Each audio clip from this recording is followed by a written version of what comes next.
She laughed and said, "You really thought a girl like me would ever date a guy like you?" Her friends couldn't stop giggling.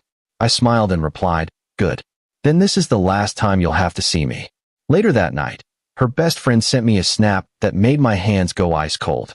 "Dear friends, please subscribe to my channel. It's very important for my encouragement. Thank you. I'm 27, and up until 3 months ago, I thought I had my life figured out. I'd been with Cassidy for almost 4 years. We met at a mutual friend's birthday party, and honestly, I fell hard. She was magnetic, the kind of person who walks into a room and everyone notices. Me? I'm just a regular guy. I'd saved up a decent amount over the years. I wasn't rich, but I was comfortable. Cassidy worked part-time at a boutique downtown and always talked about starting her own fashion line someday. I supported that dream. I paid for most of our dates, covered rent when she was short, bought her the car she wanted for her birthday last year. A used BMW, but still. She cried when I gave her the keys. Told me I was the best thing that ever happened to her. Looking back now, I see how stupid I was. It started unraveling about 2 months ago. I'd noticed she was distant. Always on her phone, laughing at texts she wouldn't show me. When I asked who she was talking to, she'd say just the girls or work stuff. I trusted her. Why wouldn't I? We'd been together for years. Then came that Saturday night, June 17th.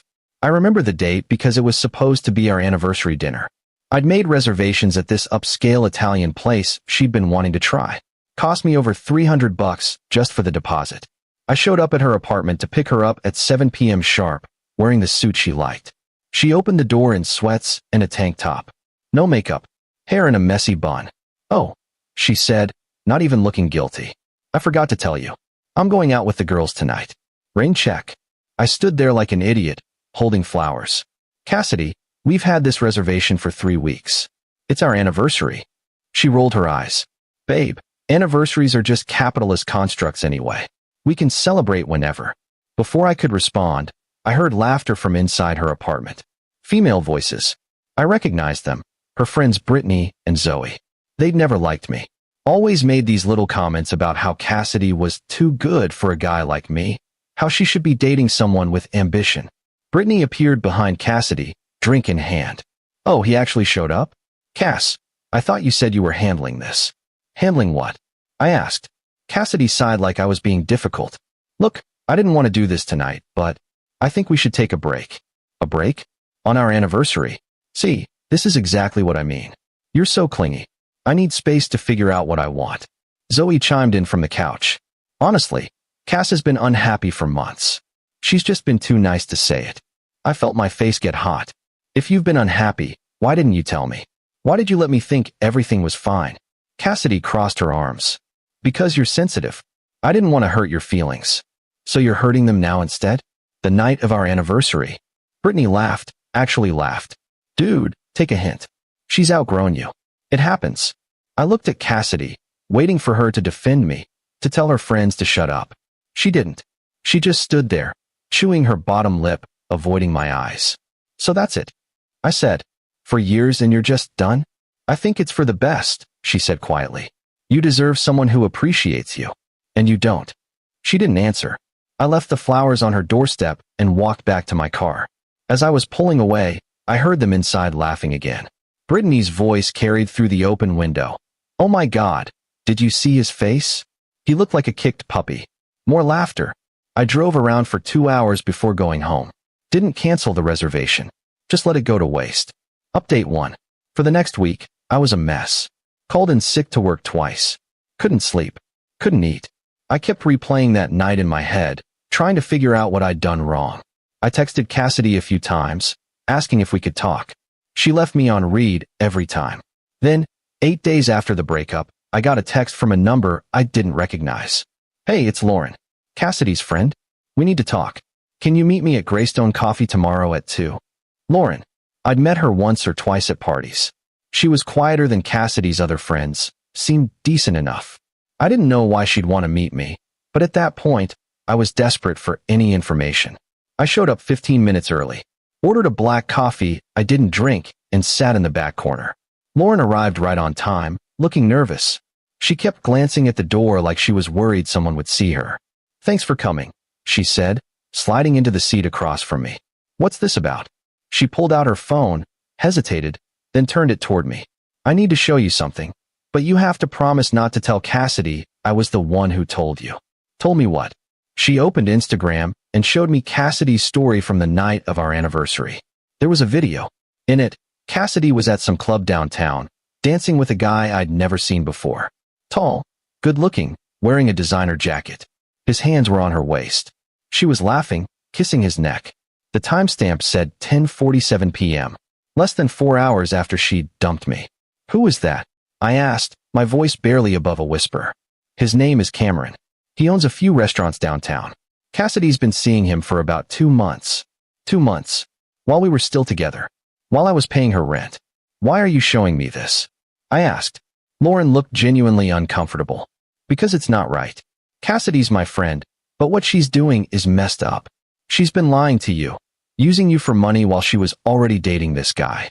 And now she's telling everyone that you were a boring boyfriend, and she had to upgrade. She said that.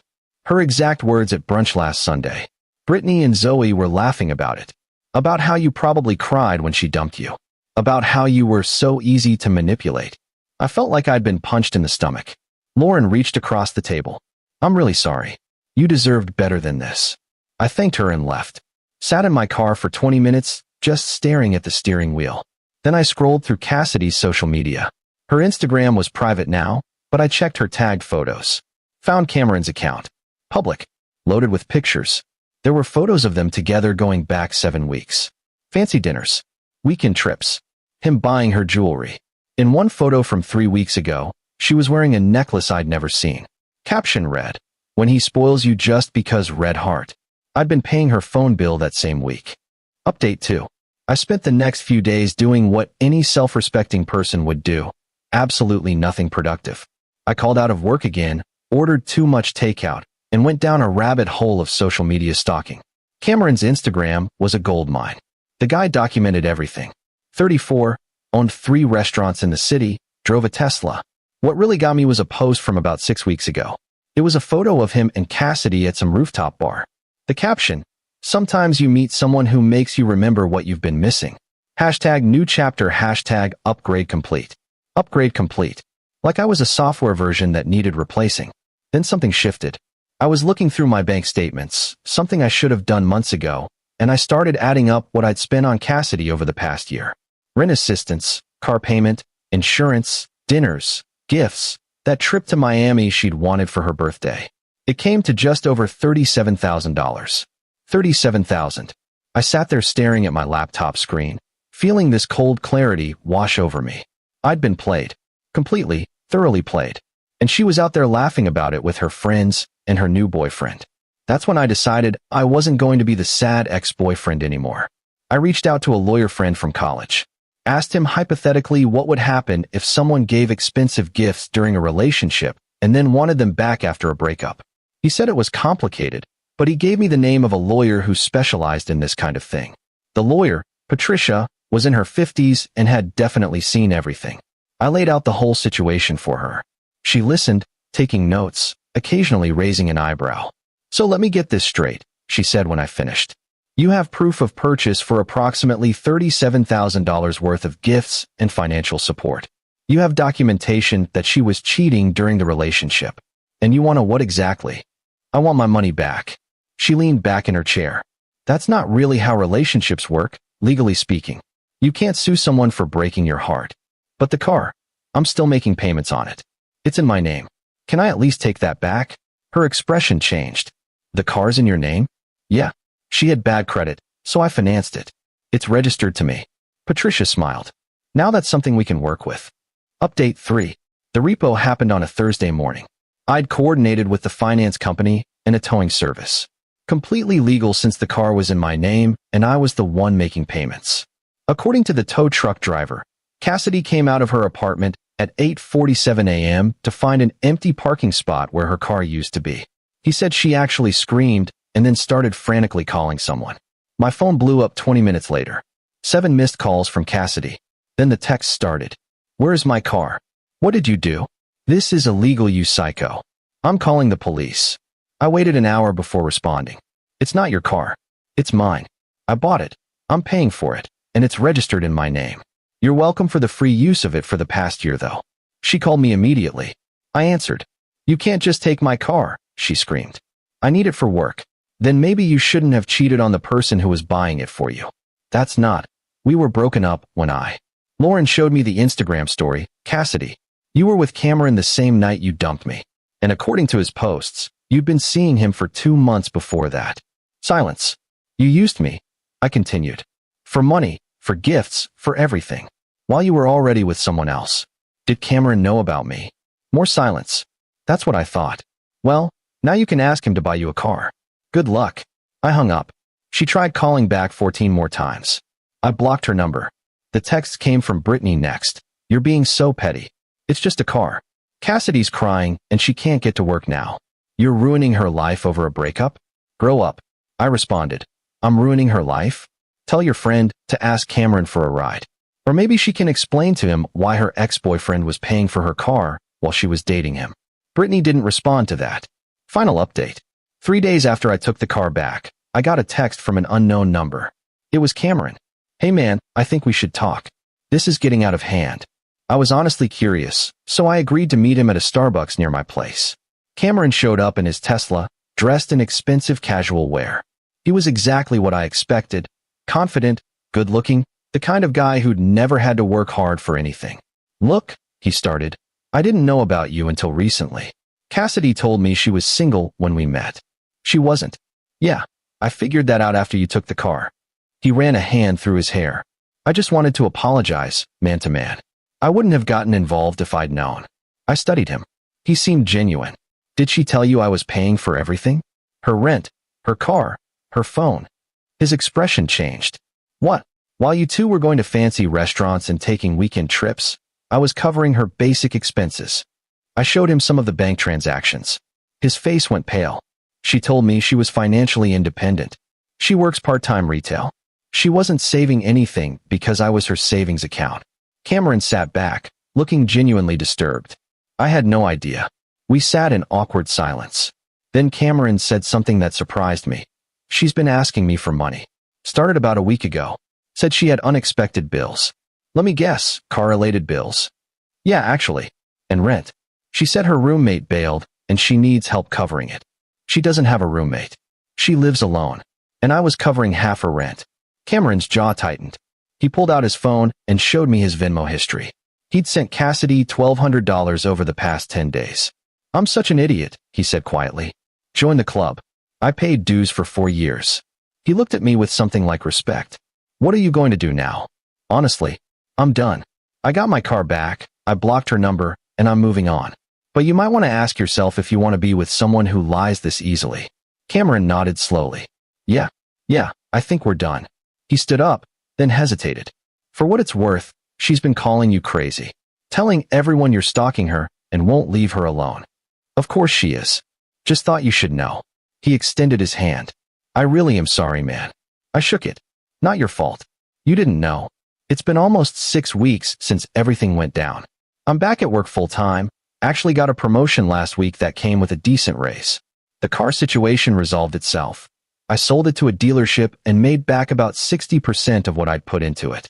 Through mutual friends, I heard Cameron broke up with Cassidy 2 days after our coffee meeting.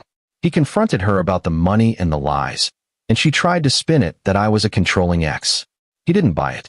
Cassidy tried reaching out to me one more time about 3 weeks ago, using Lauren's phone. The message said she wanted to talk like adults and clear the air. I didn't respond. Lauren told me Cassidy's been struggling.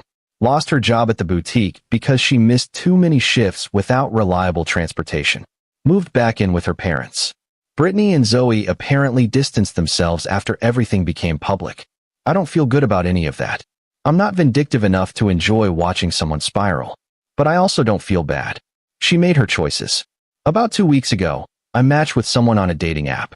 Her name's Rachel. She's a teacher, and we've been on 3 dates so far. Nothing serious yet, but she's genuine in a way I forgot people could be. She insists on splitting checks. She shows up when she says she will. It's refreshing. I'm not going to pretend I'm completely over everything. For years doesn't just evaporate. But I'm getting there. And I learned something valuable. Someone who actually cares about you won't make you feel like an ATM with feelings. Won't laugh with their friends about how easy you are to manipulate. Won't trade you in the second someone with a bigger bank account shows interest. I deserved better than Cassidy. And honestly, she deserved exactly what she got. Edit 1. A few people have asked if I ever got any of the other money back. Short answer, no. Gifts are gifts, legally speaking. The car was the only thing I could reclaim because it was technically still mine. Edit 2. Yes, I know $37,000 is an insane amount to spend on a girlfriend. Trust me, I know.